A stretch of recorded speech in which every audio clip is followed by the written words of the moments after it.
നമസ്കാരം. മലയാളി വാർത്ത ഇൻസൈഡിലേക്ക് സ്വാഗതം. സാങ്കേതികമായി ഏറെ മുന്നേറിയ ഇസ്രയേലിനെയും യുഎസിനെയും നേരിടാൻ ഇറാന് മുന്നിൽ ഇനി ഒരു വഴിയേ ഉള്ളൂ. റഷ്യ പോലുള്ള രാജ്യങ്ങളെ കൂട്ടുപിടിച്ച് ശക്തമായ മുന്നേറ്റം നടത്തുക. സ്വന്തമായി ചെയ്യാൻ കഴിയാത്ത കാര്യങ്ങളിലെല്ലാം റഷ്യയുടെ സഹായം തേടുക. ഈ കൂട്ടുകെട്ടിന്റെ ഭാഗമായാണ് നവംബർ 5-ാം തീയതി റഷ്യയുടെ സോയൂസ് റോക്കറ്റ് ഉപയോഗിച്ച് 2 ഇറാനിയൻ ഉപഗ്രഹങ്ങൾ വിക്ഷേപിച്ചത്. റഷ്യയുടെ റോസ്കോസ്മോസ് ബഹിരാകാശ ഏജൻസി തന്നെയാണ് ഇക്കാര്യം വെളിപ്പെടുത്തിയത്. മോസ്കോയും ടെഹ്റാനും തമ്മിലുള്ള വർദ്ധിച്ചുവരുന്ന സഹകരണത്തെ പ്രതിഫലിപ്പിക്കുന്ന ഒരു നീക്കം തന്നെയാണ് ഇത്.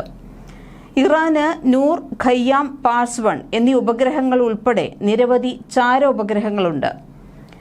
മിലിറ്ററി എർത്ത് ഇമേജിംഗ് കുബ്സാറ്റ് ഉപഗ്രഹങ്ങളാണ് നൂർ 1 എന്ന ആദ്യ ഉപഗ്രഹം 2020-ലാണ് വിക്ഷേപിച്ചത്. രണ്ടാമത്തെ ഉപഗ്രഹമായ നൂർ 2 2022-ൽ വിക്ഷേപിച്ചു. മൂന്നാമത്തെ ഉപഗ്രഹമായ നൂർ 3 2023-ലും വിക്ഷേപിച്ചിട്ടുണ്ട്.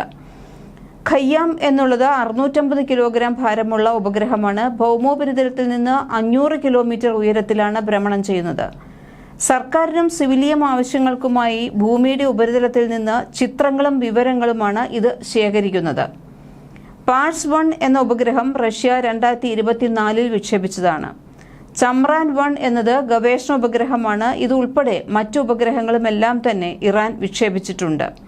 ഭൗമോപരിതലത്തിൽ നിന്ന് 550 കിലോമീറ്റർ ഉയരത്തിൽ ഭ്രമണം ചെയ്യുന്ന 60 കിലോഗ്രാം ഭാരമുള്ള ഗവേഷണ ഉപഗ്രഹം, ഓർബിറ്റൽ മാനുവർ, സാങ്കേതിക വിദ്യയ്ക്കായി ഹാർഡ്വെയർ, സോഫ്റ്റ്വെയർ സംവിധാനങ്ങൾ പരീക്ഷിക്കുക എന്നതെല്ലാമാണ് ഇതിന്റെ പ്രാഥമിക ദൗത്യം. ഇറാന്റെ ചാര ഉപഗ്രഹ പദ്ധതിയുമായി ബന്ധപ്പെട്ട് റഷ്യയിൽ നിന്നും ചൈനയിൽ നിന്നും സഹായവും ലഭിച്ചിട്ടുണ്ട്. 2005-ൽ റഷ്യ ഇറാന്റെ ആദ്യ ഉപഗ്രഹം വിക്ഷേപിച്ചു. ഇതിനുശേഷം ഇറാന്റെ ചാര ഉപഗ്രഹ പദ്ധതിയിൽ സഹായിച്ചിട്ടുമുണ്ട്. 2021-ൽ റഷ്യ ഇറാന് കാനോബ്സ് V ഉപഗ്രഹം നൽകിയിരുന്നു. നിരീക്ഷണ ഉപഗ്രഹങ്ങളുമായി ബന്ധപ്പെട്ട് ഇറാൻ ചൈനയുടെ സഹായവും തേടിയിട്ടുണ്ട്. US തെരഞ്ഞെടുപ്പ് നടക്കുന്ന സമയത്തും ഇസ്രയേലിനെതിരെ സംഘർഷം നടക്കുമ്പോഴുമാണ് ഈ നീക്കം നടന്നതെന്ന് വളരെ ശ്രദ്ധേയമാണ്. ഇറാനും ഇസ്രയേലും തമ്മിൽ നടന്നുകൊണ്ടിരിക്കുന്ന ഏറ്റുമുട്ടൽ പതിറ്റാണ്ടുകളായി തുടരുന്ന സങ്കീർണമായ രാഷ്ട്രീയവും സൈനികവും സാങ്കേതികവുമായ വിഷയങ്ങൾ ഉൾക്കൊള്ളുന്നതുമായ ഒന്നാണ്. ഉപഗ്രഹ സാങ്കേതിക വിദ്യകൾ ഇറാൻ തന്ത്രപരമായി ഉപയോഗിച്ചാൽ അത് ഇസ്രയേലിനെ വെല്ലുവിളിക്കാനുള്ള ദൗത്യത്തിൽ നിർണായക പങ്ക് വഹിക്കാൻ പോകുന്നതായിരിക്കും.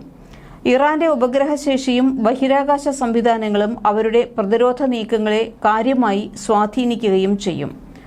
ആധുനിക പ്രതിരോധ മേഖലയിൽ ബഹിരാകാശ സാങ്കേതിക വിദ്യയ്ക്കുള്ള സ്ഥാനം ഏറെ വലുതാണ്. ബഹിരാകാശ യുദ്ധങ്ങൾക്ക് പോലും ലോകരാജ്യങ്ങൾ കോപ്പുകൂട്ടുകയാണ് എന്നത് മറ്റൊരു യാഥാർത്ഥ്യം. ഉപഗ്രഹങ്ങൾ സൈനിക പ്രവർത്തനങ്ങളുടെ നിർണായക ഘടകമായി മാറിയിട്ടുണ്ട്. ഇത്തരമൊരു അവസരത്തിലാണ് ഇറാന്റെയും ഉപഗ്രഹങ്ങൾ ലോകത്തിന്റെ തലയ്ക്കു മുകളിൽ വിന്യസിച്ചിരിക്കുന്നത്.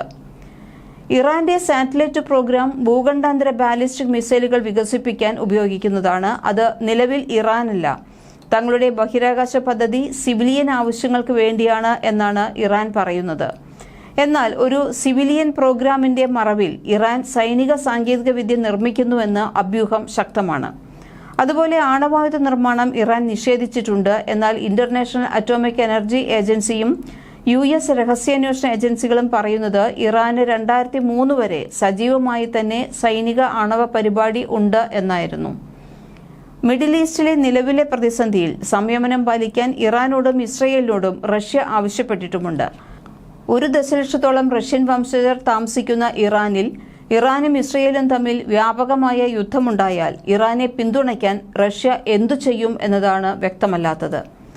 ആദ്യകാലത്ത് ഇറാൻ റഷ്യ ബന്ധം അത്ര ഊഷ്മളമായിരുന്നില്ല. എന്നാൽ സോവിയറ്റ് യൂണിയന്റെ തകർച്ചയും 1990-കളിൽ മിഡിൽ ഈസ്റ്റിൽ അമേരിക്കൻ സ്വാധീനം വർദ്ധിക്കുകയും ചെയ്തതോടെ മോസ്കോ ടെഹ്റാനെ സംബന്ധിച്ചിടത്തോളം എതിർപ്പില്ലാത്ത രാജ്യമായി മാറുകയായിരുന്നു.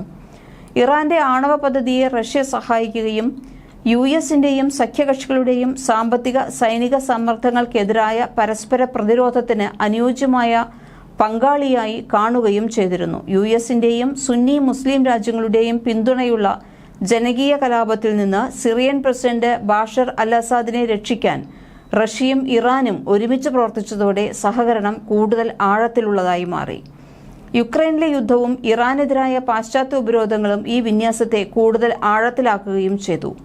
ഇറാൻ നേതാക്കൾ യുക്രൈനിലെ യുദ്ധത്തെ കാണുന്നത് മോസ്കോയുടെ ടെഹ്റാനിലെ ആശ്രിതത്വം വർദ്ധിപ്പിക്കുന്നതിനും സുഖോയ് 35 യുദ്ധവിമാനങ്ങൾ S-400 പ്രതിരോധ മിസൈൽ സംവിധാനം തുടങ്ങിയ നൂതന റഷ്യൻ സൈനിക സാങ്കേതിക വിദ്യകൾ സ്വീകരിക്കാനുള്ള അവസരമായാണ്. അമേരിക്കൻ മേധാവിത്വത്തിനെതിരായ ഒരു പ്രധാന ധ്രുവമാണ് റഷ്യ. ഗാസ യുദ്ധം ഇറാനെയും റഷ്യയെയും വീണ്ടും കൂടുതൽ അടുപ്പിച്ചിട്ടുണ്ട്. കഴിഞ്ഞ ഒക്ടോബർ 7 ഹമാസ് ആക്രമണത്തോടുള്ള ഇസ്രയേലിന്റെ ക്രൂരമായ പ്രതികരണവും വെടിനിർത്തൽ കരാർ കൈവരിക്കുന്നതിലെ US പരാജയവും വാഷിംഗ്ടണിന് മിഡിൽ ഈസ്റ്റിൽ സ്ഥിരത ഉറപ്പു നൽകാൻ കഴിയില്ല എന്ന സന്ദേശമാണ് നൽകിയത്. അടുത്തിടെ റഷ്യയിൽ നടന്ന ബ്രിക്സ് രാജ്യങ്ങളുടെ സുരക്ഷാ പ്രതിനിധികളുടെ യോഗത്തിൽ അന്താരാഷ്ട്ര സമാധാനത്തിന്റെയും സുരക്ഷയുടെയും മേഖലകളിൽ സഹകരിക്കുന്നതിനും പൊതുവായ ആഗോള ഭീഷണികളെ നേരിടുന്നതിനുമായി ഒരു ബ്രിക്സ് സുരക്ഷാ കമ്മീഷൻ സ്ഥാപിക്കാൻ ഇറാൻ നിർദ്ദേശിച്ചിരുന്നു. റഷ്യയുമായുള്ള ഇറാന്റെ വളരുന്ന ബന്ധത്തെ ആഭ്യന്തര രാഷ്ട്രീയ മാറ്റങ്ങൾ ഇതുവരെ ബാധിച്ചിട്ടില്ല. ഒരു തരത്തിലും ഇറാനെ ഉപേക്ഷിക്കുന്ന പ്രശ്നമില്ലെന്ന് Kremlin press secretary Dmitry Peskov പറഞ്ഞിട്ടുണ്ട്.